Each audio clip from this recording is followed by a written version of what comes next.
Another question.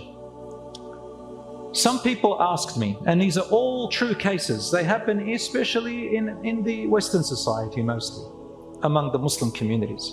So we have, unfortunately, people who have partners.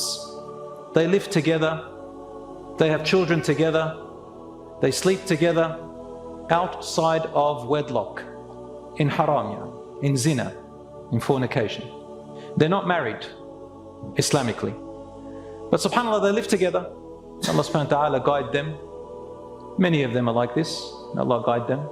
And they have children. Or maybe they don't have children.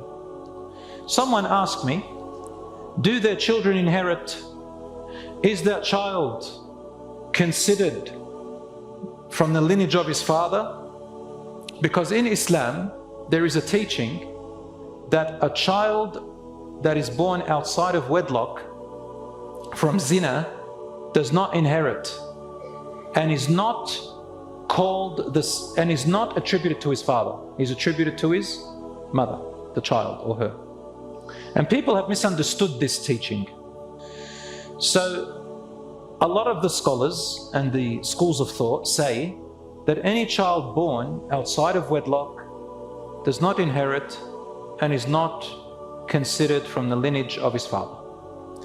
Another group, which is the Hanafi school of thought, and that's the one that I have chosen and take because it makes more sense with their evidence, and others like them, they say, no, if that child outside of wedlock came from two parents where there is no dispute about who the father is, meaning there's no other man who's come into the picture and says, no, he's my child and I also had relations with this woman.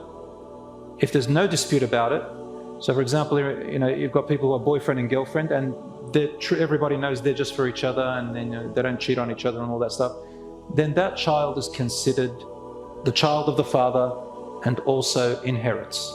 And the father is obliged to spend on that child, doesn't get away with it. So therefore, what is the Islamic teaching therefore? Well, you've got to read about the fiqh, the understanding of it. And that is, in the past, brothers and sisters, in a lot of societies, there used to be women who hired themselves out. And many men would, forgive me, and would cohabitate with them.